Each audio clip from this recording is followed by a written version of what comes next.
Deep in the heart of the Romanian countryside, when the moon is full and the air is still, a faint sound of bells and ethereal singing can be heard drifting through the trees.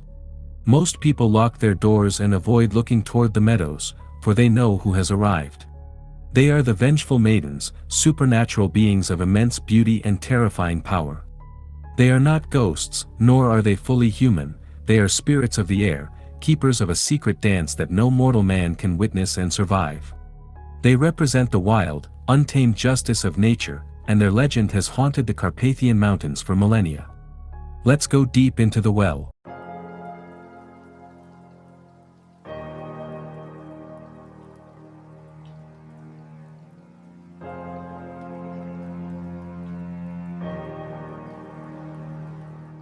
The origin of the vengeful maidens is shrouded in mystery and whispered secrets.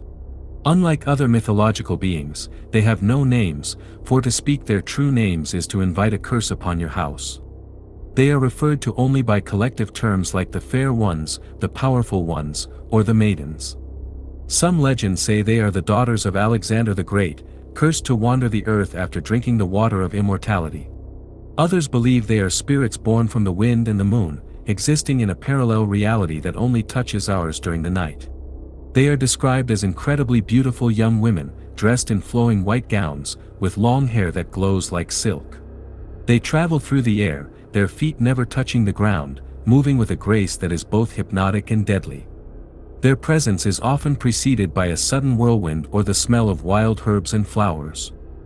They live in isolated forests, by hidden springs, or in high mountain clearings where the grass is always green.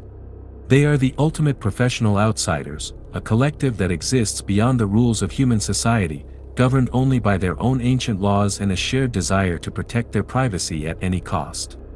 The most famous aspect of these maidens is their midnight dance.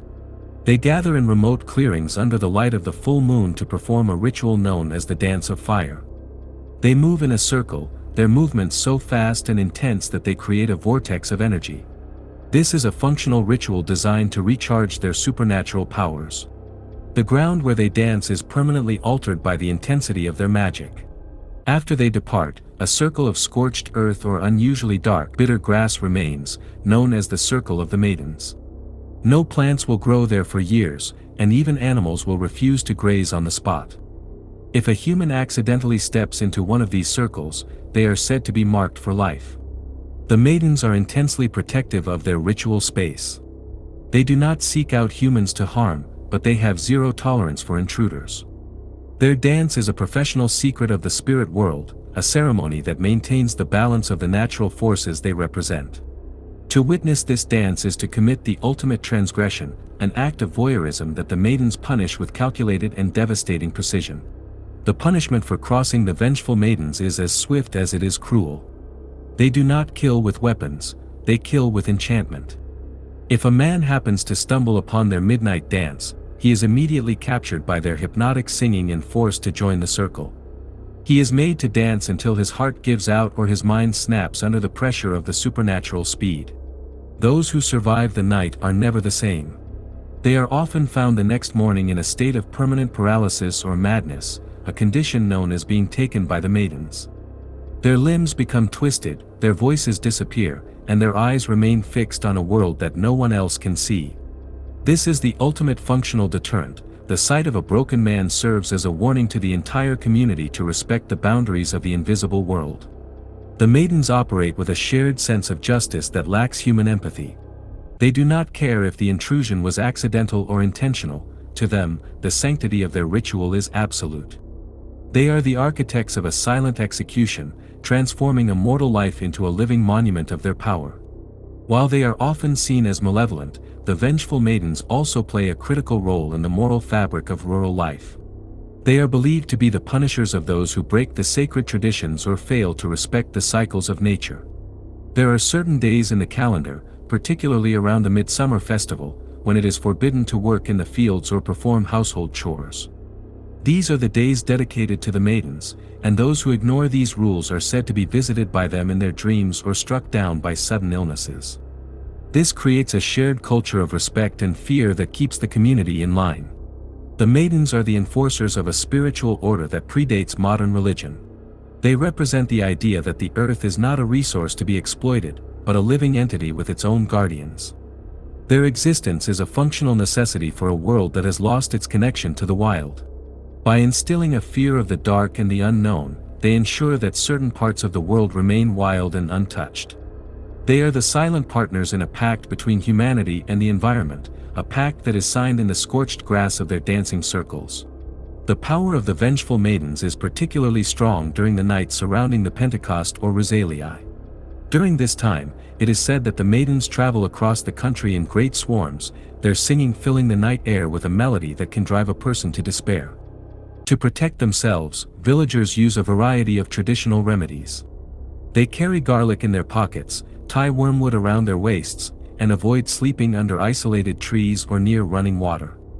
These are not just superstitions, they are professional defensive measures designed to mask the human scent and ward off the maiden's influence. The struggle between the mortal world and the maidens is a constant game of cat and mouse.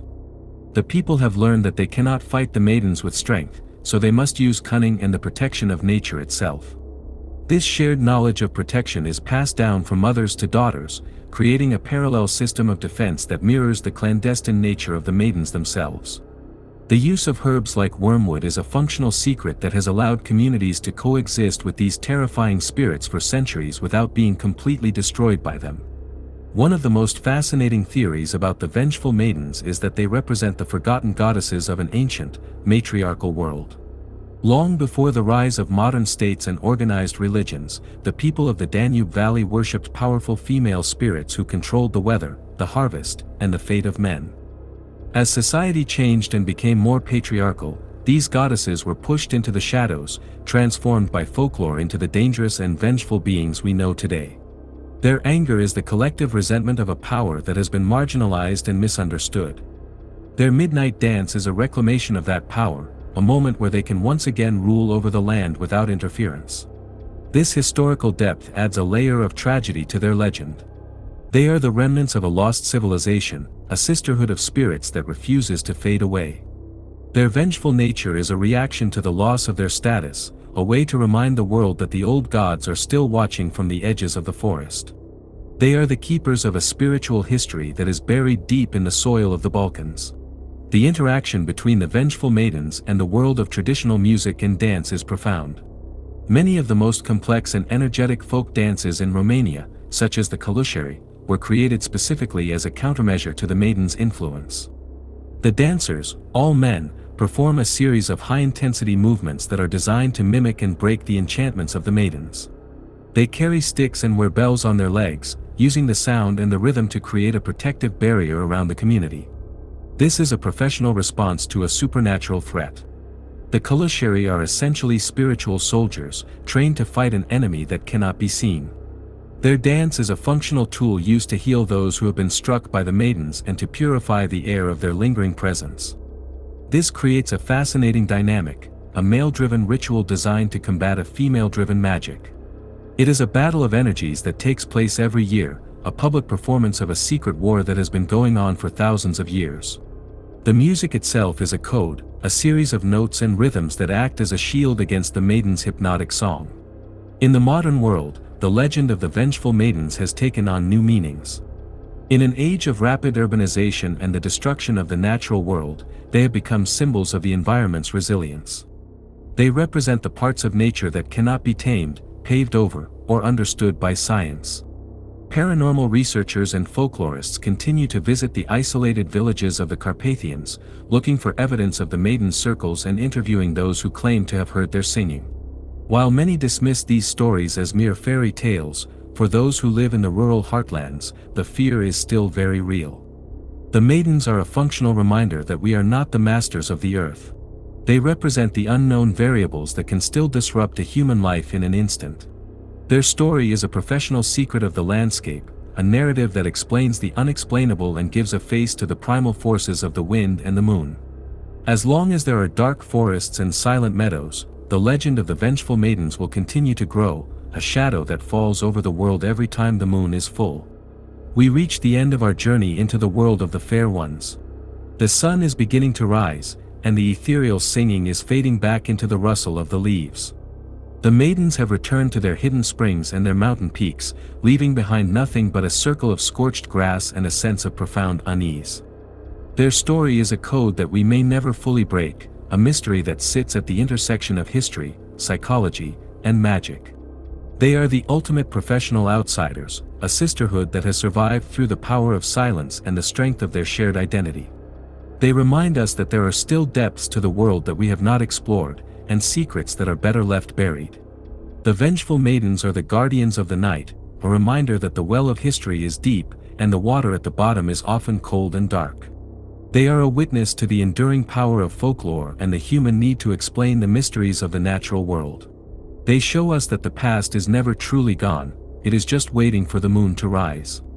Subscribe, ring the bell, and thanks for watching. Don't forget. I'll see you at the bottom of the well.